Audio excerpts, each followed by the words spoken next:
ಎಲ್ಲರಿಗೂ ನಮಸ್ಕಾರ. ನಾನು ಡಾಕ್ಟರ್ ಜಿತೇಶ್, ನಿಸರ್ಗ ಹಾಸ್ಪಿಟಲ್ ಸಿರ್ಸಿ. ಇವತ್ತಿನ ವಿಡಿಯೋದಲ್ಲಿ ನರಗಳ ಸಮಸ್ಯೆ ಇದ್ದವರು ತಗೊಳ್ಳೇಬೇಕಾಗಿರುವಂಥ 5 ಆಹಾರಗಳು ಯಾವುದು ಅಂತ ನಿಮ್ಮೊಟ್ಟಿಗೆ ನಾನು ಶೇರ್ ಮಾಡ್ತೇನೆ. ಸೊ ನರಗಳ ಸಮಸ್ಯೆ ಇತ್ತೀಚೆಗೆ ತುಂಬ ಜಾಸ್ತಿ ಆಗ್ತಾ ಇದೆ. ನಿಮಗೆ ಗೊತ್ತು, ಅದರದ್ದು ಸಿಂಪ್ಟಮ್ಸ್ ಡಿಫ್ರೆಂಟ್ ಆಗಿರ್ಬೋದು, ಒಬ್ಬೊಬ್ಬರಲ್ಲಿ ಒಂದೊಂದು ಥರ ಇರ್ಬೋದು.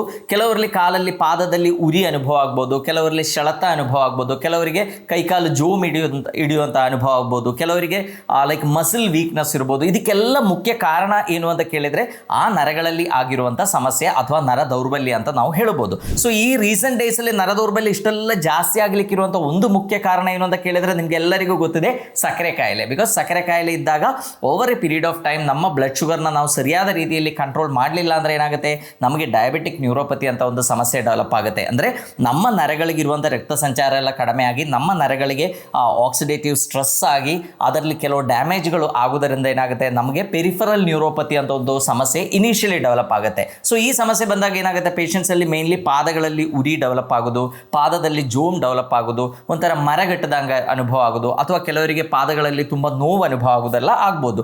ಇನ್ನು ಕೆಲವು ಬೇರೆ ಸಮಸ್ಯೆಗಳಲ್ಲಿ ಕೂಡ, ಅಂದರೆ ನೀವು ನೋಡಿರ್ಬೋದು, ಸ್ಟ್ರೋಕ್ ಅಂದರೆ ಬ್ರೈನ್ ಸ್ಟ್ರೋಕ್ ಆದಾಗ, ಅಥವಾ ಬೇರೆ ಎಷ್ಟೋ ಡೆಫಿಷಿಯನ್ಸೀಸಿಂದ ನಮ್ಮ ನರಗಳಿಗೆ ಬೇಕಾಗಿರುವಂಥ ಮೇನ್ಲಿ ಬೇಕಾಗಿರುವಂಥ ಪೌಷ್ಟಿಕಾಂಶಗಳು, ಅದು ವಿಟಮಿನ್ B1 ಇರ್ಬೋದು, B2 ಇರ್ಬೋದು, B3 ಇರ್ಬೋದು, B6 ಇರ್ಬೋದು, B12 ಇರ್ಬೋದು, ಅಥವಾ ವೈಟಮಿನ್ C ಇರ್ಬೋದು, ಮೆಗ್ನೀಷಿಯಮ್ ಇರ್ಬೋದು, ಇದರದೆಲ್ಲ ಕೊರತೆ ಇದ್ದಾಗ ಕೂಡ ಏನಾಗುತ್ತೆ, ನಮಗೆ ನರಗಳದು ಇರಿಟೇಷನ್ ಸ್ಟಾರ್ಟ್ ಆಗುತ್ತೆ.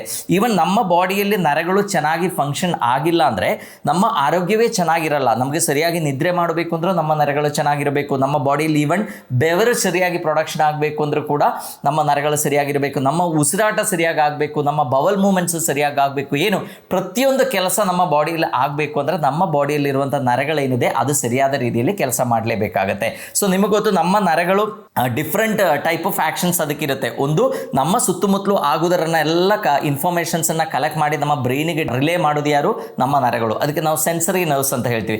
ಯಾರೋ ಒಬ್ಬರು ನಿಮಗೆ ಮುಟ್ಟಿದ ಕೂಡಲೇ ಆ ಸೆನ್ಸೇಷನ್ ನಿಮ್ಮ ಬ್ರೈನಿಗೆ ಟ್ರಾನ್ಸ್ಪೋರ್ಟ್ ಆಗಬೇಕು ಅಂದರೆ ನಮ್ಮ ಸೆನ್ಸರಿ ನರಗಳೇನಿದೆ ಅದು ಸರಿಯಾದ ರೀತಿಯಲ್ಲಿ ಕೆಲಸ ಮಾಡಬೇಕು.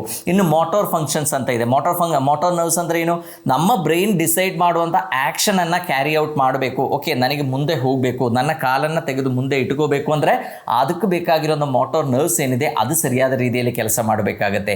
ಇನ್ನು ತುಂಬ ನಮ್ಮ ಬಾಡಿ ಒಳಗೆ ಇರುವಂಥ ಪ್ರತಿಯೊಂದು ವೈಟಲ್ ಆರ್ಗನ್ಸ್ ಕೂಡ ಸರಿಯಾಗಿ ಕೆಲಸ ಮಾಡಬೇಕು. ನಮ್ಮ ಶ್ವಾಸಕೋಶಗಳು ಸರಿಯಾಗಿ ಕೆಲಸ ಮಾಡಬೇಕು ಅಂದಿದ್ರೂ ಕೂಡ ನಮ್ಮ ಬಾಡಿಯಲ್ಲಿರುವಂಥ ನರಗಳೇನಿದೆ, ಆಟೋನಾಮಿಕ್ ನರ್ವಸ್ ಸಿಸ್ಟಮ್, ಈ ಥರ ಎಷ್ಟೋ ನರಗಳದ್ದು ಒಂದು ದೊಡ್ಡ ಸಿಸ್ಟಮೇ ಇದೆ ನಮ್ಮ ಬಾಡಿ ಒಳಗೆ. ಸೊ ಅದು ಸರಿಯಾಗಿ ಫಂಕ್ಷನ್ ಆದರೆ ಮಾತ್ರ ನಮ್ಮ ಬಾಡಿ ಆಕ್ಟಿವಿಟೀಸ್ ಎಲ್ಲ ಸರಿಯಾಗಿ ಆಗುತ್ತೆ. ಸೊ ಈಗ ಎಷ್ಟೋ ಜನರಲ್ಲಿ ಈ ನರಗಳದ್ದು ಸಮಸ್ಯೆ ಇರುತ್ತೆ. ಇನಿಷಿಯಲಿ ಅದು ಡೆವಲಪ್ ಆಗಿರುತ್ತೆ, ನಾವು ಅಷ್ಟೊಂದು ಅದಕ್ಕೆ ಕೇರ್ ಕೊಡಲ್ಲ. ಈಗ ನೀವೇ ಅಬ್ಸರ್ವ್ ಮಾಡಿ ನೋಡಿರ್ಬೋದು, ಕೆಲವರಿಗೆ ನಮ್ಮ ಬಾಡಿದು ಕೆಲವು ಪಾರ್ಟ್ಸ್ ಸ್ಕಿನ್ನಲ್ಲಿ ಏನಿದೆ ಅಲ್ಲಿ ಸಣ್ಣ ಟ್ವಿಚಿಂಗ್ ಆಗ್ತಾ ಇರ್ತದೆ, ಹಿಂಗೆ ವೈಬ್ರೇಟ್ ಆಗ್ತಾ ಇರ್ತದೆ. ಸೊ ನಾವೇನು ಮಾಡ್ತೀವಿ, ಅದನ್ನು ಇಗ್ನೋರ್ ಮಾಡ್ತೀವಿ. ಅದಕ್ಕೆ ನಾವು ಏನು ಕರೆಕ್ಟ್ ಆಗಿರುವಂಥ ಲೈಕ್ ಆಹಾರ ಕ್ರಮ ಎಲ್ಲ ಫಾಲೋ ಮಾಡಲ್ಲ. ಸೊ ಲೇಟೆಸ್ಟ್ ಸ್ಟೇಜಲ್ಲಿ ಏನಾಗುತ್ತೆ, ಈ ಥರ ಸಿಂಪ್ಟಮ್ಸ್ ಏನಿದೆ ಅದು ಜಾಸ್ತಿ ಆಗ್ತಾ ಹೋಗ್ತದೆ. ಆವಾಗಷ್ಟೇ ನಮಗೆ ಗೊತ್ತಾಗುತ್ತೆ ನಮಗೆ ನರಗಳ ಸಮಸ್ಯೆ ಸ್ಟಾರ್ಟ್ ಆಗಿದೆ ಅಂತ ಗೊತ್ತಾಗುತ್ತೆ. ಸೊ ನಾನು ಮೇನ್ಲಿ ಈ ವಿಡಿಯೋದಲ್ಲಿ ಆಹಾರಗಳ ಬಗ್ಗೆ ಹೇಳ್ತೇನೆ. ಯಾಕೆಂದರೆ ನಾವು ಎಷ್ಟೋ ಸಲ ನಮಗೆ ನರಗಳದ್ದು ಏನೇ ಸಮಸ್ಯೆ ಆದರೂ ಕೂಡ ನಾವು ಡಾಕ್ಟರ್ಸ್ ಹತ್ರ ಹೋಗ್ತೀವಿ. ಡಾಕ್ಟರ್ಸ್ ಏನು ಪ್ರಿಸ್ಕ್ರೈಬ್ ಮಾಡ್ತಾರೆ, ಮೀಥಿಲ್ ಕೋಬಿಲಮಿನ್ ಇರ್ಬೋದು, ಸೈನೋಕೋಬಿಲಮಿನ್ ಇರ್ಬೋದು, ಅಥವಾ ಇನ್ನು ಸಿವಿಯರ್ ಕೇಸಸ್ ಎಲ್ಲ ಆದರೆ ಗಾಬಾಪೆಂಟಿನ್, ಪ್ರಿಗಾಬ್ಲಿನ್, ಈ ಥರ ಮೆಡಿಸಿನ್ಸನ್ನು ಪ್ರಿಸ್ಕ್ರೈಬ್ ಮಾಡ್ತಾರೆ.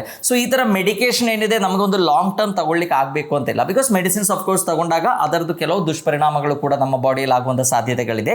ಸೊ ಹಾಗಾಗಿ ಮೇನ್ಲಿ ನಾವು ಏನು ಮಾಡಬೇಕು, ಆಹಾರಗಳ ಮೇಲೆ ಡಿಪೆಂಡ್ ಆಗಿರಬೇಕು. ನಾವು ತಗೊಳ್ಳುವಂಥ ಆಹಾರದಲ್ಲಿ ನಮ್ಮ ನರಗಳ ಶಕ್ತಿ ಇಂಪ್ರೂವ್ ಆಗಲಿಕ್ಕಿರುವಂಥ ಪ್ರತಿಯೊಂದು ಪೌಷ್ಟಿಕಾಂಶಗಳು ಇದೆಯಾ ಅಂತ ನಾವು ಕನ್ಫರ್ಮ್ ಮಾಡಬೇಕಾಗತ್ತೆ. ಸೊ ಮೇನ್ಲಿ ನಾನು 5 ಆಹಾರಗಳ ಬಗ್ಗೆ ಹೇಳ್ತೇನೆ. ಅಂದರೆ ನರಗಳ ಸಮಸ್ಯೆ ಇದ್ದವರಾದರೆ, ಒಂದು ಡಯಾಬಿಟಿಕ್ ಪೇಷಂಟ್ ಆದರೆ, ಅಥವಾ ಏನಾದರೂ ಒಂದು ಸ್ಟ್ರೋಕ್ ಆದವರಾದರೆ, ಅಥವಾ ನಮಗೆ ಏನಾದರೂ ನರಗಳದ್ದು ಸಮಸ್ಯೆ ಇದೆ ಅಂತ ಅವರಿಗೆ ಗೊತ್ತಾದರೆ ಈ ಆಹಾರಗಳು ಪ್ರತಿನಿತ್ಯ ಅವರ ಡೈಲಿ ರುಟೀನಲ್ಲಿ ಇನ್ಕ್ಲೂಡ್ ಮಾಡಲೇಬೇಕಾಗುತ್ತೆ. ಇದರಲ್ಲಿ ಫಸ್ಟ್ ಆ್ಯಂಡ್ ಫಾರ್ಮೋಸ್ಟ್ ಯಾವುದು ಅಂದರೆ ನುಗ್ಗೆ ಸೊಪ್ಪು. ನಿಮಗೆಲ್ಲ ಗೊತ್ತಿರ್ಬೋದು ನುಗ್ಗೆ ಸೊಪ್ಪು. ಈಗಾಗಲೇ ನಾವೊಂದು ವಿಡಿಯೋ ನುಗ್ಗೆ ಸೊಪ್ಪಿನ ಬಗ್ಗೆ ಮಾಡಿದ್ದೇನೆ. ಸೊ ಈ ನುಗ್ಗೆ ಸೊಪ್ಪು ಏನಿದೆ ಅದು ನಮ್ಮ ನರಗಳ ಆರೋಗ್ಯ ಇಂಪ್ರೂವ್ ಮಾಡಲಿಕ್ಕೆ ಒನ್ ಆಫ್ ದ ಬೆಸ್ಟ್ ಅಂತ ನಾವು ಹೇಳ್ಬೋದು. ಈ ನುಗ್ಗೆ ಸೊಪ್ಪಲ್ಲಿ ನಮ್ಮ ನರಗಳದ ಆರೋಗ್ಯ ಇಂಪ್ರೂವ್ ಆಗಲಿಕ್ಕೆ ಬೇಕಾಗಿರುವಂಥ ಎಷ್ಟೋ ವೈಟಮಿನ್ಸ್ ಇದೆ. ಅದು mainly B1, B2, B3, B6 ಮತ್ತು ವೈಟಮಿನ್ C ಕೂಡ ಇದೆ. ಸೊ ನಮ್ಮ ನರಗಳು ಸರಿಯಾಗಿ ಫಂಕ್ಷನ್ ಆಗಬೇಕು ಅಂದರೆ ಅದರದ್ದು ಡಿಜನರೇಷನ್ ಕಡಿಮೆ ಆಗಬೇಕು, ಅದರದ್ದು ಆರೋಗ್ಯ ಇಂಪ್ರೂವ್ ಆಗಬೇಕು. And at the same time ಅದರಲ್ಲಿ ಇರುವಂಥ ಎಲೆಕ್ಟ್ರಾನಿಕ್ ಸಿಗ್ನಲ್ಸ್ ಏನಿದೆ, ಎಲೆಕ್ಟ್ರಿಕಲ್ ಸಿಗ್ನಲ್ಸ್ ಏನಿದೆ ಅದು ಸರಿಯಾಗಿ ಪಾಸ್ ಆಗಬೇಕು. ಇದೆಲ್ಲ ಚೆನ್ನಾಗಿ ಆಗಬೇಕು. ನಮ್ಮ ಬಾಡಿಯಲ್ಲಿ ಇರುವಂಥ ನರಗಳದ್ದು ಡಿಜನರೇಷನ್ ಕಡಿಮೆ ಆಗಬೇಕು, ಹೊಸ ನರಗಳ ಫಾರ್ಮೇಷನ್ ಚೆನ್ನಾಗಿ ಆಗಬೇಕು ಅಂದರೆ ನಾನೀಗ ಹೇಳಿರುವಂಥ ವೈಟಮಿನ್ಸ್ ಏನಿದೆ ಸರಿಯಾದ ರೀತಿಯಲ್ಲಿ ನಾವು ತಗೋಬೇಕಾಗತ್ತೆ. ಸೊ ಇದೆಲ್ಲ ನಮ್ಮ ಈ ನುಗ್ಗೆ ಸೊಪ್ಪು ಏನಿದೆ ಅದರಲ್ಲಿ ತುಂಬ ಚೆನ್ನಾಗಿದೆ. ಸೊ ಹಾಗಾಗಿ ರೆಗ್ಯುಲರ್ಲಿ ನಾವು ನುಗ್ಗೆ ಸೊಪ್ಪು ತಗೊಂಡ್ರೆ ನಮ್ಮ ನರಗಳದ್ದು ಆರೋಗ್ಯ ಆರೋಗ್ಯ ಏನಿದೆ ಅದು ತುಂಬ ಚೆನ್ನಾಗಿ ನಾವು ಇಂಪ್ರೂವ್ ಮಾಡ್ಬೋದು. ಎರಡನೇದು ಮೇನ್ ಇಂಗ್ರೀಡಿಯೆಂಟ್ ಅಂದರೆ ಈ ನುಗ್ಗೆ ಸೊಪ್ಪಲ್ಲಿ ತುಂಬ ಚೆನ್ನಾಗಿ ಮೆಗ್ನೀಷಿಯಂ ಇದೆ. ಸೊ ನಿಮಗೆಲ್ಲ ಗೊತ್ತು, magnesium is called as A coming mineral. ನಮ್ಮ ನರಗಳಲ್ಲಿ ಆಗುವಂಥ ಇರಿಟೇಷನ್ ಅನ್ನು ಕಡಿಮೆ ಮಾಡಬೇಕು ಅಂದರೆ magnesium place A very major role. ಎಷ್ಟೋ ಜನರಲ್ಲಿ ರಾತ್ರಿ ನಿದ್ರೆ ಚೆನ್ನಾಗಿ ಬರಲ್ಲ, ಅವರಿಗೆ ಮೆಗ್ನೀಷಿಯಂ ಗ್ಲೈಸಿನೇಟ್ ಸಪ್ಲಿಮೆಂಟ್ಸ್ ಎಲ್ಲ ತಗೊಂಡಾಗ ಏನಾಗುತ್ತೆ, ಅವರಿಗೆ ತುಂಬ ಚೆನ್ನಾಗಿ ನಿದ್ರೆ ಬರುತ್ತೆ, ಅವ್ರದ್ದು ನಿದ್ರೆ ಕ್ವಾಲಿಟಿ ಏನಿದೆ ತುಂಬ ಚೆನ್ನಾಗಿ ಇಂಪ್ರೂವ್ ಆಗುತ್ತೆ.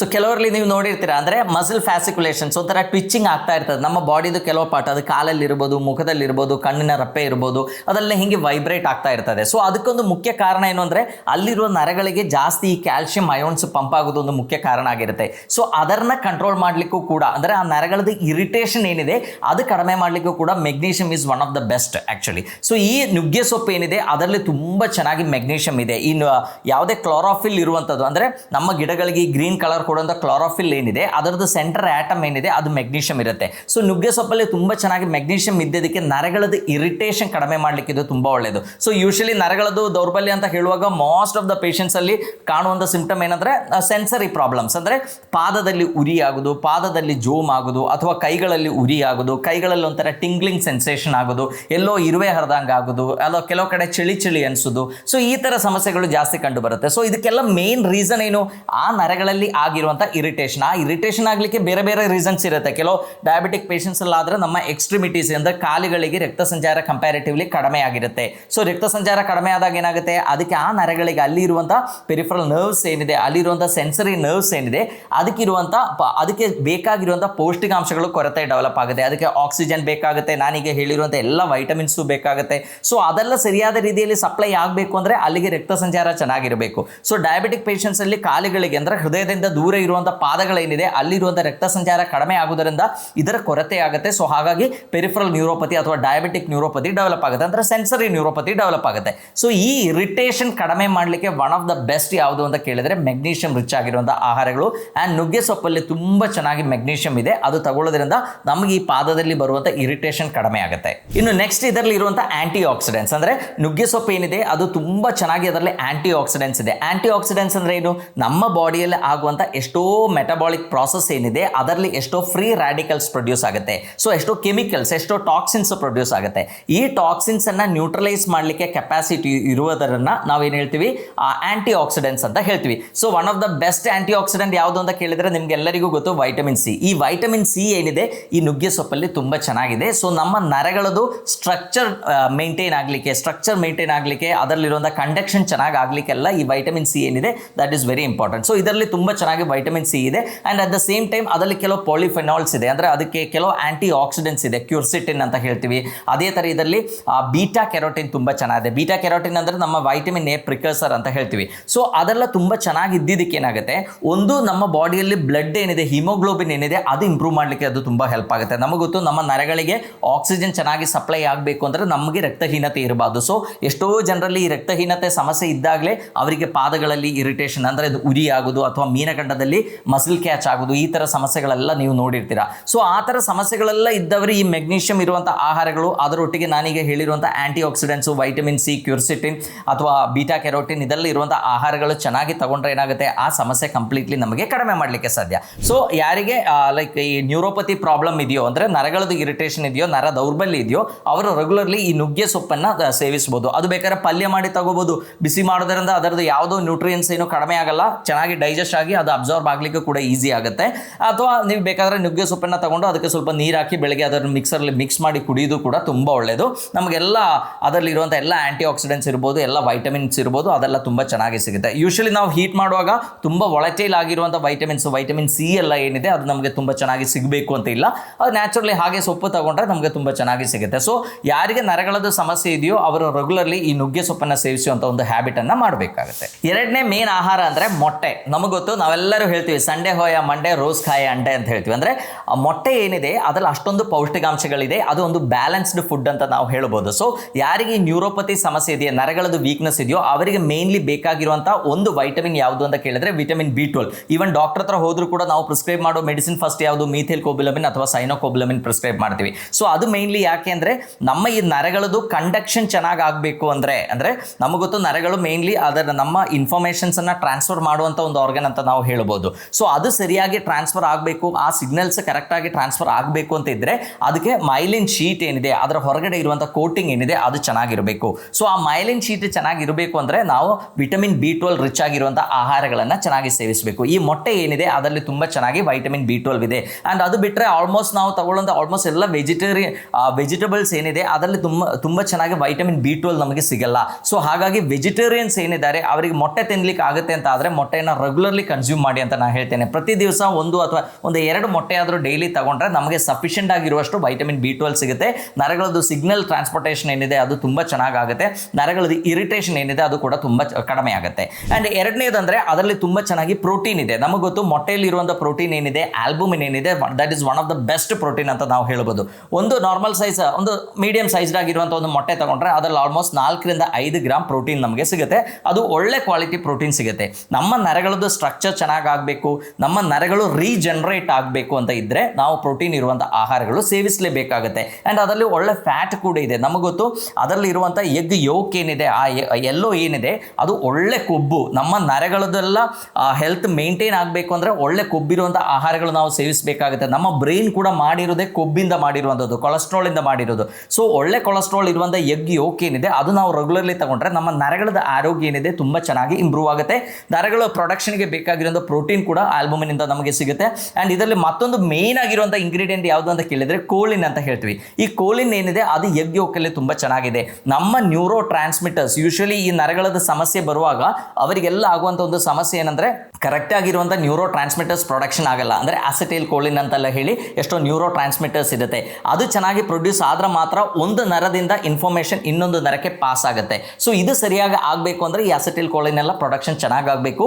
ಅದು ಚೆನ್ನಾಗಿ ಪ್ರೊಡಕ್ಷನ್ ಆಗಬೇಕು, ನ್ಯೂರೋ ಟ್ರಾನ್ಸ್ಮಿಟರ್ಸ್ ಪ್ರೊಡಕ್ಷನ್ ಚೆನ್ನಾಗಿ ಆಗಬೇಕು ಅಂದರೆ ಮೊಟ್ಟೆ is one of the best ಅಂತ ನಾವು ಹೇಳ್ಬೋದು. ಬಿಕಾಸ್ ಅದರಲ್ಲಿ ಕೂಡ ತುಂಬ ಚೆನ್ನಾಗಿ ಕೋಲಿನ್ ಕಂಟೆಂಟ್ ಇರುತ್ತೆ. ಈ ನ್ಯೂರೋ ಟ್ರಾನ್ಸ್ಮಿಟರ್ ಪ್ರೊಡಕ್ಷನ್ ಚೆನ್ನಾಗಲಿಕ್ಕೆ, ನರಗಳದ್ದು ಲೈಕ್ ಇಂಪಲ್ಸ್ ಟ್ರಾನ್ಸ್ಫರ್ ಚೆನ್ನಾಗಲಿಕ್ಕೆ, ನರಗಳದ್ದು ಇರಿಟೇಷನ್ ಕಡಿಮೆ ಆಗಲಿಕ್ಕೆಲ್ಲ ಇದು ತುಂಬ ಒಳ್ಳೆಯದು ಅಂತ ಹೇಳ್ಬೋದು. ಸೊ ಇದರೊಟ್ಟಿಗೆ ಮೊಟ್ಟೆಯಲ್ಲಿ ಕೂಡ ಕೆಲವು ಆಂಟಿ ಆಕ್ಸಿಡೆಂಟ್ಸ್ ಇದೆ, ಲೂಟಿನ್, ಜಿಯಾಸ್ಯಾಂಥಿನ್ ಈ ಥರ ಆಂಟಿ ಆಕ್ಸಿಡೆಂಟ್ಸ್ ಕೂಡ ಇದೆ. ಅದು ಕೂಡ ನರಗಳ ಮೇಲೆ ಆಗುವಂಥ ಆಕ್ಸಿಡೇಟಿವ್ ಡ್ಯಾಮೇಜ್ ಅನ್ನು ಕಡಿಮೆ ಮಾಡಲಿಕ್ಕೆ ನಮಗೆ ಹೆಲ್ಪ್ ಆಗುತ್ತೆ. ಸೊ ಹಾಗಾಗಿ ಯಾರಿಗೆಲ್ಲ ನರಗಳದ ಸಮಸ್ಯೆ ಇದೆಯೋ, ನರ್ವ್ ವೀಕ್ನೆಸ್ ಇದೆಯೋ ಅಥವಾ ನರ್ವ್ ವೀಕ್ನೆಸ್ ಇಲ್ಲಾಂದ್ರೂ ಕೂಡ ಪ್ರತಿ ದಿವಸ 1 ಅಥವಾ 2 ಮೊಟ್ಟೆ ತಗೊಳ್ಳೋದು ನಮ್ಮ ನರಗಳ ಆರೋಗ್ಯ ಇಂಪ್ರೂವ್ ಮಾಡಲಿಕ್ಕೆ ತುಂಬ ಹೆಲ್ಪ್ಫುಲ್ ಆಗುತ್ತೆ. ನೆಕ್ಸ್ಟ್ ಇಸ್ ಕಾಕೋನಟ್ ಅಥವಾ ತೆಂಗಿನಕಾಯಿ. ಸೊ ಈ ತೆಂಗಿನಕಾಯಿ ಏನಿದೆ ಅದು ಕೂಡ ನಮ್ಮ ನರಗಳ ಹೆಲ್ತ್ ಇಂಪ್ರೂವ್ ಮಾಡಲಿಕ್ಕೆ one of the best. And neuropathy problem ಇರೋವರಿಗೂ ಕೂಡ ಅದು ತುಂಬ ಒಳ್ಳೆಯ ಒಂದು ಆಹಾರ ಅಂತ ನಾವು ಹೇಳ್ಬೋದು. ಸೊ ಎಸ್ಪೆಷಲಿ ನಮಗೆ ಗೊತ್ತು ಈ ನ್ಯೂರೋಪತಿ ಜಾಸ್ತಿ ಕಾಣಿಸ್ಕೊಳ್ಳೋದು ಯಾರಲ್ಲಿ, ಡಯಾಬಿಟಿಕ್ ಪೇಷಂಟ್ಸಲ್ಲಿ ಅಥವಾ ಸ್ಟ್ರೋಕ್ ಪೇಷಂಟ್ಸು ಈ ಥರ ಪೇಷಂಟ್ಸ್ಗಳಲ್ಲಿ ನರಗಳ ಸಮಸ್ಯೆ ತುಂಬ ಜಾಸ್ತಿ ಕಾಣಿಸ್ಕೊಳ್ಳುತ್ತೆ, ಅಥವಾ ಏನಾದರೂ ಡೆಫಿಷಿಯನ್ಸಿ ಇದ್ದವರಲ್ಲಿ ಕೂಡ ಕಾಣಿಸ್ಕೊಳ್ಳುತ್ತೆ.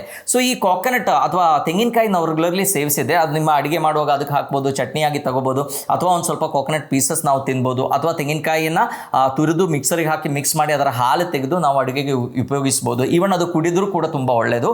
ಅಥವಾ ಕಾಕೋನಟ್ಟಿಂದ ನಾವು ಎಕ್ಸ್ಟ್ರಾಕ್ಟ್ ಮಾಡುವಂಥ ವರ್ಜಿನ್ ಕಾಕೋನಟ್ ಆಯಿಲ್ ಏನಿದೆ ಅದು ಸೇವಿಸಿದ್ರು ಕೂಡ ಸಾಕಾಗುತ್ತೆ. ಸೊ ಇದರಲ್ಲೆಲ್ಲ ಇರುವಂಥ ಮೇನ್ ಅಡ್ವಾಂಟೇಜ್ ಏನಂದರೆ ಇದರಲ್ಲಿ ತುಂಬ ಮೀಡಿಯಂ ಚೈನ್ ಟ್ರೈಗ್ಲಿಸರೈಡ್ಸ್ ಇದೆ. ಸೊ ಈ ಮೀಡಿಯಂ ಚೈನ್ ಫ್ಯಾಟಿ ಆಸಿಡ್ಸ್ ಏನಿದೆ ಅದು ನಮ್ಮ ನರಗಳಿಗೆ ಇನ್ಸ್ಟೆಂಟ್ ಆಗಿ ತುಂಬ ಚೆನ್ನಾಗಿ ಎನರ್ಜಿ ಕೊಡುವಂಥ ಒಂದು ಫ್ಯಾಟ್ ಅಂತ ನಾವು ಹೇಳ್ಬೋದು. ಸೊ ಎಷ್ಟೋ ಪೇಷಂಟ್ಸ್ ಅಲ್ಲಿ ಈ ನೆನಪಿನ ಶಕ್ತಿ ಕಡಿಮೆ ಆಗೋದನ್ನ ಪ್ರಿವೆಂಟ್ ಮಾಡಲಿಕ್ಕೂ ಕೂಡ ಈ ಮೀಡಿಯಂ ಚೈನ್ ಫ್ಯಾಟಿ ಆಸಿಡ್ಸ್ ಏನಿದೆ ಒನ್ ಆಫ್ ದ ಬೆಸ್ಟ್ ಅಂತ ನಾವು ಹೇಳ್ಬೋದು. ಎಸ್ಪೆಷಲಿ ಅದು ಅದರಲ್ಲಿ ಇರುವಂಥ ಲಾರಿಕ್ ಆಸಿಡ್ ಅಂತ ಹೇಳ್ತೀವಿ. ನಮ್ಮ ತೆಂಗಿನಕಾಯಿ ಏನಿದೆ ಅದರಲ್ಲಿ ಲಾರಿಕ್ ಆಸಿಡ್ ಅಂತ ಒಂದು ಫ್ಯಾಟ್ ಇದೆ. ಸೊ ಇದೇನಿದೆ ಇದು ನಮ್ಮ ನರಗಳದ್ದು ಡಿಜನರೇಷನ್ ಪ್ರಿವೆಂಟ್ ಮಾಡಲಿಕ್ಕೆ ತುಂಬ ಹೆಲ್ಪ್ಫುಲ್ ಆಗಿರುತ್ತೆ.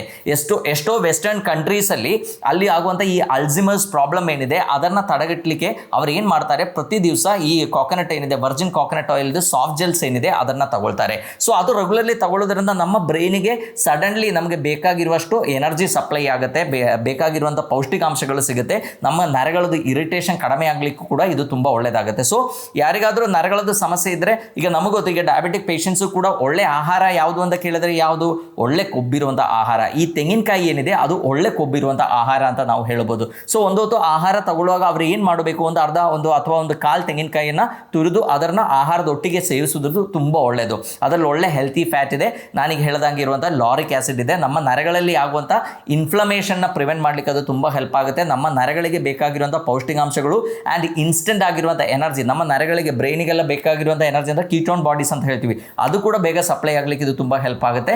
ಆ್ಯಂಡ್ ಇದು ತಗೊಳ್ಳೋದ್ರಿಂದ ನಮ್ಮ ಕೆಟ್ಟ ಕೊಲೆಸ್ಟ್ರಾಲ್ ಇನ್ನೂ ಜಾಸ್ತಿ ಆಗಲ್ಲ, ನಮ್ಮ ಒಳ್ಳೆ ಕೊಲೆಸ್ಟ್ರಾಲ್ ಜಾಸ್ತಿ ಆಗಲಿಕ್ಕೆ ಅದು ಹೆಲ್ಪ್ ಆಗುತ್ತೆ. ನಮ್ಮ ನರಗಳದ್ದು ಫಾರ್ಮೇಷನ್ ಹೊಸ ನರಗಳು ಫಾರ್ಮ್ ಆಗಬೇಕು ಅಂದರೆ ಮೇಯ್ನ್ಲಿ ನಮಗೆ ಬೇಕಾಗಿರೋದೇ ಕೊಬ್ಬು ಆ್ಯಕ್ಚುಲಿ. ಸೊ ಒಳ್ಳೆ ಕೊಬ್ಬಿರುವಂಥ ಈ ತೆಂಗಿನಕಾಯಿ ಏನಿದೆ ಅದು ನಿಮ್ಮ ನರಗಳ ಇರಿಟೇಷನ್ ಕಡಿಮೆ ಮಾಡಲಿಕ್ಕೆ one of the best food ಅಂತ ಹೇಳ್ಬೋದು. ಸೊ ಪ್ರತಿ ದಿವಸ ಡಯಾಬಿಟಿಕ್ ಪ್ರಾಬ್ಲಮ್ ಇದ್ದವರು ಏನು ಮಾಡ್ಬೋದು, ಅಥವಾ ನರಗಳದ ಸಮಸ್ಯೆ ಇದ್ದವರು, ನರ ದೌರ್ಬಲ್ಯ ಇದ್ದವರು, ಈವನ್ ಸೆಕ್ಷುವಲ್ ವೀಕ್ನೆಸ್ ಇರೋವರು ಕೂಡ ಏನು ಮಾಡ್ಬೋದು, ಒಂದು ಸ್ವಲ್ಪ ತೆಂಗಿನಕಾಯಿಯನ್ನು ರೆಗ್ಯುಲರ್ಲಿ ಸೇವಿಸಿದರೆ ಅವರದ್ದು ಈ ಸಮಸ್ಯೆ ಕಡಿಮೆ ಮಾಡಲಿಕ್ಕೆ ಅದು ತುಂಬ ಹೆಲ್ಪ್ಫುಲ್ ಆಗುತ್ತೆ. ನೆಕ್ಸ್ಟ್ ಆಹಾರ ಯಾವುದು ಅಂತ ಕೇಳಿದ್ರೆ ಒಮೆಗಾ 3 ಜಾಸ್ತಿ ಇರುವಂಥ ಆಹಾರ. ಸೊ ಇದು ಮೇನ್ಲಿ ನಮಗೆ ಗೊತ್ತು ನಾನ್ ವೆಜಿಟೇರಿಯನ್ಸ್ಗೆ ಜಾಸ್ತಿ ಸಿಗುತ್ತೆ, ಬಿಕಾಸ್ ಮೀನುಗಳಲ್ಲಿ ತುಂಬ ಚೆನ್ನಾಗಿ ಒಮೆಗಾ 3 ಇದೆ. ಅದು ಸಾರ್ಡೈನ್ ಅಥವಾ ನಾವೇನು ತಾರ್ಲೆ ಅಂತ ಹೇಳ್ತೀವಿ, ಅಥವಾ ಮ್ಯಾಕ್ರಲ್ ಅಥವಾ ನಾವೇನು ಬಂಗಡೆ ಅಂತ ಹೇಳ್ತೀವಿ. ಈ ಎರಡು ಮೀನುಗಳಲ್ಲೇ ನಮ್ಮಲ್ಲಿ ಕಾಮನ್ ಆಗಿ ಸಿಗುವಂಥ ಮೀನುಗಳು ಅಂದರೆ ಈ ಮೀನು. ಸೊ ಇದು ಬಿಟ್ಟು ಈವನ್ ಸಾಲ್ಮನಲ್ಲಿ ಕೂಡ ನಮಗೆ ತುಂಬ ಚೆನ್ನಾಗಿ ಒಮೆಗಾ 3 ಸಿಗುತ್ತೆ. ಅಥವಾ ಅದು ಸಿಕ್ಕಿಲ್ಲ ಅಂದರೆ ನಿಮಗೆ ಈವನ್ ಒಮೆಗಾ 3 ಸಪ್ಲಿಮೆಂಟ್ಸ್ ಕೂಡ ತಗೊಳ್ಳಿಕ್ಕಾಗುತ್ತೆ. ಸೊ ಇದರಲ್ಲಿ ಒಮೆಗಾ 3 ಇರುವಂಥ ಆಹಾರಗಳು ನಾವು ಸೇವಿಸಿದ್ರೆ ಏನಾಗುತ್ತೆ, ಅದರಲ್ಲಿ ನಮ್ಮ ನರಗಳಿಗೆ ಬೇಕಾಗಿರುವಂಥ DHA ಡೆಕೋಸಾ ಹೆಕ್ಸನೋಯಿಕ್ ಆಸಿಡ್ ಅಂತ ಹೇಳ್ತೀವಿ, ಇದು ತುಂಬ ಚೆನ್ನಾಗಿದೆ. ನಮ್ಮ ಬ್ರೈನ್ ಮಾಡಿರೋದೇ DHA ಇಂದ. ಸೊ ಹಾಗಾಗಿ ನಮ್ಮ ನರಗಳಲ್ಲಿ ಆಗುವಂಥ ವೇರ್ ಅಂಡ್ ಟೇರ್ ಕಡಿಮೆ ಆಗಲಿಕ್ಕೆ ಇದು ತುಂಬ ಹೆಲ್ಪ್ಫುಲ್ ಆಗುತ್ತೆ. And at the same time ನಮಗೆ ಗೊತ್ತು ಈಗ ಸಕ್ಕರೆ ಕಾಯಿಲೆ ಈ ಥರ ಸಮಸ್ಯೆಗಳೆಲ್ಲ ಇದ್ದಾಗ ಏನಾಗುತ್ತೆ, ನರಗಳಲ್ಲಿ ಆಗುವಂಥ ಇನ್ಫ್ಲಮೇಷನ್ ಜಾಸ್ತಿ ಇರುತ್ತೆ. ಸೊ ಇನ್ಫ್ಲಮೇಷನ್ ಜಾಸ್ತಿ ಆದಾಗ ಏನಾಗುತ್ತೆ, ನರಗಳದ್ದು ಇರಿಟೇಷನ್ ಜಾಸ್ತಿ ಆಗುತ್ತೆ. ಸೊ ಈ ನ್ಯಾಚುರಲಿ ನಮ್ಮ ಇನ್ಫ್ಲಮೇಷನ್ ಕಡಿಮೆ ಆಗಬೇಕು ಅಂದರೆ ಅದಕ್ಕೆ ಬೇಕಾಗಿರುವಂಥ ಒಂದು ಇಂಗ್ರೀಡಿಯೆಂಟ್ ಕೂಡ ಈ ಒಮೆಗಾ 3 ಅಲ್ಲಿ ಇರುತ್ತೆ. ಅದಕ್ಕೆ ನಾವು EPA ಅಂತ ಹೇಳ್ತೀವಿ, ಇಕೋಸಾ ಪೆಂಟನೋಯಿಕ್ ಆಸಿಡ್ ಅಂತ. ಸೊ ಇದೆರಡೂ ಜಾಸ್ತಿ ಇರೋದ್ರಿಂದ ಒಂದು ಏನು ಮಾಡುತ್ತೆ, ನಮ್ಮ ಬಾಡಿಯಲ್ಲಿ ಆಗುವಂಥ ಇನ್ಫ್ಲಮೇಷನ್ನ ಕಡಿಮೆ ಮಾಡುತ್ತೆ. ಇನ್ನೊಂದು ಏನು ಮಾಡುತ್ತೆ, ನಮ್ಮ ನರಗಳದ ಆರೋಗ್ಯ ಇಂಪ್ರೂವ್ ಮಾಡಲಿಕ್ಕೆ ತುಂಬ ಹೆಲ್ಪ್ ಮಾಡುತ್ತೆ. ಸೊ ಒಮೆಗಾ 3 ರಿಚ್ ಆಗಿರುವಂಥ ಆಹಾರಗಳನ್ನು ನಾವು ರೆಗ್ಯುಲರ್ಲಿ ಸೇವಿಸಬೇಕಾಗುತ್ತೆ. ಸೊ ನಾನೀಗ ಹೇಳಿದ್ದೇನೆ ಮೇನ್ಲಿ ಅದು ಸಿಗೋದು ನಾನ್ ವೆಜಿಟೇರಿಯನ್ಸ್ಗೆ ಮಾತ್ರ. ಬಟ್ ವೆಜಿಟೇರಿಯನ್ಸ್ಗೆ ಅದು ಬೇಕು ಅಂದರೆ ಈವನ್ ನಟ್ಸ್ಗಳಲ್ಲಿ ಒಮೆಗಾ 3 ನಮಗೆ ಸ್ವಲ್ಪ ಮಟ್ಟಿಗೆ ಸಿಗುತ್ತೆ. ಸೀಡ್ಸ್, ಅದು ಚಿಯಾ ಸೀಡ್ಸ್ ಇರ್ಬೋದು ಅಥವಾ ಫ್ಲಾಕ್ ಸೀಡ್ಸ್ ಇರ್ಬೋದು, ಇದರಲ್ಲಿ ಕೂಡ ಸ್ವಲ್ಪ ಮಟ್ಟಿಗೆ ಒಮೆಗಾ 3 ಫ್ಯಾಟಿ ಆಸಿಡ್ ನಮಗೆ ಸಿಗುತ್ತೆ. ಆ್ಯಂಡ್ ಎಷ್ಟೋ ಒಮೆಗಾ 3 ಫಾರ್ಟಿಫೈಡ್ ಆಗಿರುವಂಥ ಆಹಾರಗಳು ನಮಗೆ ಮಾರ್ಕೆಟಲ್ಲಿ ಸಿಗುತ್ತೆ, ಅದರಲ್ಲಿ ಕೂಡ ನಮಗೆ ಸಫಿಷಿಯೆಂಟ್ ಆಗಿ ಒಮೆಗಾ 3 ಫ್ಯಾಟಿ ಆಸಿಡ್ ಸಿಗುತ್ತೆ. ಸೊಪ್ಪುಗಳಲ್ಲಿ ಮೇನ್ಲಿ ಬಸಳೆ ಸೊಪ್ಪಲ್ಲಿ ಏನಿದೆ ಅದರಲ್ಲಿ ಕೂಡ ನಮಗೆ ಸ್ವಲ್ಪ ಒಮೆಗಾ 3 ಫ್ಯಾಟಿ ಆಸಿಡ್ ಸಿಗುತ್ತೆ. ಬಟ್ ಏನಂದರೆ ಈ ಪ್ಲಾಂಟ್ ಸೋರ್ಸ್ ಆಫ್ ಒಮೆಗಾ 3 ಏನಿದೆ ಅಷ್ಟು ಒಳ್ಳೆಯದು ಅಂತ ನಮಗೆ ಹೇಳಲಿಕ್ಕಾಗಲ್ಲ, ಬಿಕಾಸ್ ಅದರದ್ದು ಕನ್ವರ್ಷನ್ ಅಷ್ಟು ಚೆನ್ನಾಗಿರಲ್ಲ. ಅಷ್ಟೊಂದು EPA DHA ಅದರಲ್ಲಿ ನಮಗೆ ಸಿಗಬೇಕು ಅಂತಿಲ್ಲ. ಸೊ ನಾನ್ ವೆಜಿಟೇರಿಯನ್ಸ್ ಆದರೆ ಏನು ಮಾಡಿ, ಅವರು ರೆಗ್ಯುಲರ್ಲಿ ತಾರ್ಲೆ ಅಥವಾ ಬಂಗಡೆ ಈ ಥರ ಮೀನುಗಳನ್ನು ಫ್ರೈ ಮಾಡಬೇಡಿ, ಆದಷ್ಟು ಕರಿಯಲ್ಲಿ ರೆಗ್ಯುಲರ್ಲಿ ಸೇವಿಸಿದರೆ ಅವರದ್ದು ನರಗಳದ್ದು ಇರಿಟೇಷನ್ ಕಡಿಮೆ ಮಾಡಲಿಕ್ಕೆ ತುಂಬ ಹೆಲ್ಪ್ ಆಗುತ್ತೆ.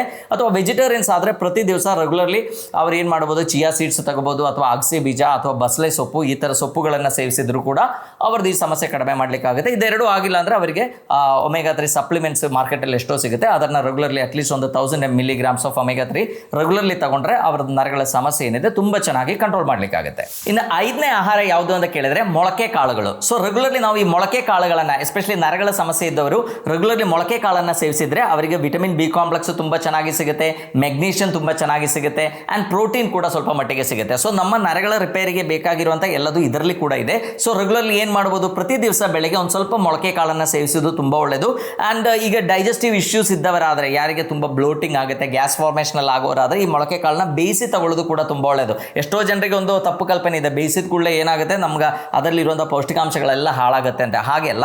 ಸೊ ಯೂಶಲಿ ಈ ಪ್ಲಾಂಟ್ಸ್ ಏನಿದೆ, ಗಿಡಗಳೇನಿದೆ, ಅದರಿಂದ ಪ್ಲಾಂಟ್ ಸೋರ್ಸ್, ವೆಜಿಟೇರಿಯನ್ ಸೋರ್ಸಸ್ ಏನಿದೆ ಅದರದ್ದು ಬಯೋ ಅವೈಲಬಿಲಿಟಿ ಚೆನ್ನಾಗಿ ಆಗಬೇಕು, ನಮ್ಮ ಹೊಟ್ಟೆಯಲ್ಲಿ ಸರಿಯಾಗಿ ಡೈಜೆಸ್ಟ್ ಆಗಿ ಅದರಲ್ಲಿರುವಂಥ ಪೌಷ್ಟಿಕಾಂಶಗಳೆಲ್ಲ ಚೆನ್ನಾಗಿ ಅಬ್ಸರ್ವ್ ಆಗಬೇಕು ಅಂತ ಇದ್ದರೆ ಅದು ಬೇಯಿಸೋದೇ ತುಂಬ ಒಳ್ಳೆಯದು. ಸೊ ಬೇಯಿಸಿದಾಗ ಏನಾಗುತ್ತೆ, ಅದರದ್ದು ಪ್ಲಾಂಟ್ ಸೆಲ್ ವಾಲ್ ಏನಿದೆ ಅದು ಬ್ರೇಕ್ ಆಗುತ್ತೆ, ಈಸಿಲಿ ಅದು ಡೈಜೆಸ್ಟಬಲ್ ಆಗುತ್ತೆ, ನಮ್ಗೆ ಅದರಲ್ಲಿರುವಂಥ ಪೌಷ್ಟಿಕಾಂಶಗಳು ಚೆನ್ನಾಗಿ ಸಿಗುತ್ತೆ. ಸೊ ಯಾರಿಗೆ ಈ ನ್ಯೂರೋಪತಿ ಪ್ರಾಬ್ಲಮ್ ಎಲ್ಲ ಇದೆಯೋ ಅವರು ರೆಗ್ಯುಲರ್ಲಿ ಮೊಳಕೆ ಕಾಳುಗಳನ್ನು ಸೇವಿಸೋದು ತುಂಬ ಒಳ್ಳೆಯದು. ಅದರಲ್ಲಿ ಕೂಡ ಹೆಸರು ಕಾಳು is one of the best ಅಂತ ನಾವು ಹೇಳ್ಬೋದು. ಅಷ್ಟೊಂದು ಗ್ಯಾಸ್ಟ್ರಿಕ್ ಇರಿಟೇಷನ್ ಕೂಡ ಆಗಲ್ಲ. ಸೊ ಪ್ರತಿ ದಿವಸ ಒಂದು ಮುಷ್ಟಿ ಹೆಸರು ಕಾಳು ಏನಿದೆ, ಅದು ಒಂದು ಮುಷ್ಟಿ ಮೊಳಕೆ ಕಾಳು ಏನಿದೆ ಅದನ್ನು ಪ್ರತಿ ದಿವಸ ಬೆಳಗ್ಗೆ ಖಾಲಿ ಹೊಟ್ಟೆಯಲ್ಲಿ ತಗೊಳ್ಳೋದು ತುಂಬ ಒಳ್ಳೆಯದು. ಅಥವಾ ಅದಾಗಿಲ್ಲ ಅಂದರೆ ಅದನ್ನು ಬೇಯಿಸಿ ನೀವು ತಗೊಳ್ಳುವಂಥ ರೆಗ್ಯುಲರ್ಲಿ ತಗೊಳ್ಳುವಂಥ ಆಹಾರಗಳು ಒಟ್ಟಿಗೆ ಸೇವಿಸೋದು ಕೂಡ ತುಂಬ ಒಳ್ಳೆಯದು. ಅದರಲ್ಲಿ ನಮಗೆ ಬೇಕಾಗಿರೋ ನಾ ಹೇಳಿದಂಗೆ ಎಲ್ಲ ವೈಟಮಿನ್ಸು ನಮಗೆ ತುಂಬ ಚೆನ್ನಾಗಿ ಸಿಗುತ್ತೆ, ಮೆಗ್ನೀಷಿಯಂ ಚೆನ್ನಾಗಿ ಸಿಗುತ್ತೆ, ಪ್ರೋಟೀನ್ ಚೆನ್ನಾಗಿ ಸಿಗುತ್ತೆ, ವೈಟಮಿನ್ C ಕೂಡ ಚೆನ್ನಾಗಿ ಸಿಗುತ್ತೆ. ಸೊ ಈಗ ನಾನು ಹೇಳಿರುವಂಥ ಈ 5 ಆಹಾರಗಳೇನಿದೆ ಅದು ಪ್ರತಿಯೊಬ್ಬರು ಕೂಡ ಅವರ ನರಗಳ ಆರೋಗ್ಯ ಇಂಪ್ರೂವ್ ಆಗಬೇಕು ಅಂದರೆ ಸೇವಿಸಲೇಬೇಕಾಗುತ್ತೆ. ಆ್ಯಂಡ್ ಎಸ್ಪೆಷಲಿ ಯಾರಿಗೆ ನರಗಳ ಸಮಸ್ಯೆ ಇದೆಯೋ, ಅದು ಡಯಾಬಿಟಿಕ್ ನ್ಯೂರೋಪತಿ ಇರ್ಬೋದು, ಸ್ಟ್ರೋಕ್ ಆಗಿದ್ದಿರ್ಬೋದು, ಅಥವಾ ಏನಾದರೂ ಪೌಷ್ಟಿಕಾಂಶಗಳ ಕೊರತೆಯಿಂದ ಇರ್ಬೋದು, ಅಥವಾ ಏನಾದರೂ ಇನ್ಫೆಕ್ಷನ್ಸ್ ಇಂದ ಇರ್ಬೋದು, ಈ ಥರ ಸಮಸ್ಯೆಗಳು ಏನೇ ಇದ್ದರೂ ಕೂಡ ಅವರಿಗೆ ನಮ್ಮ ನರಗಳಿಗೆ ಬೇಕಾಗಿರುವಂಥ ಪೌಷ್ಟಿಕಾಂಶಗಳು ನಾವು ಚೆನ್ನಾಗಿ ಸಪ್ಲೈ ಮಾಡಿದ್ರೆ ಮಾತ್ರ ಅದರದ್ದು ರಿಕವರಿ ಸಾಧ್ಯ. ಲೈಫ್ ಲಾಂಗ್ ನಮಗೆ ಮೆಡಿಸಿನ್ಸ್ ತಗೊಳ್ತಾ ಇರ್ಲಿಕ್ಕೆ ಆಗಬೇಕು ಅಂತ ಇಲ್ಲ. ಸೊ ಪ್ರತಿ ದಿವಸ ಈ ಆಹಾರಗಳನ್ನು ನಿಮ್ಮ ರೆಗ್ಯುಲರ್ ರುಟೀನಲ್ಲಿ ಇನ್ಕ್ಲೂಡ್ ಮಾಡಿದರೆ ನಿಮ್ಮ ನರಗಳ ಸಮಸ್ಯೆ ಏನಿದೆ, ನರಗಳದ್ದು ಇರಿಟೇಷನ್ ಏನಿದೆ ಕಂಪ್ಲೀಟ್ಲಿ ಕಡಿಮೆ ಮಾಡಲಿಕ್ಕೆ ಆಗುತ್ತೆ ಅಂತ ಹೇಳ್ತಾ ಎಲ್ಲರಿಗೂ ಧನ್ಯವಾದ.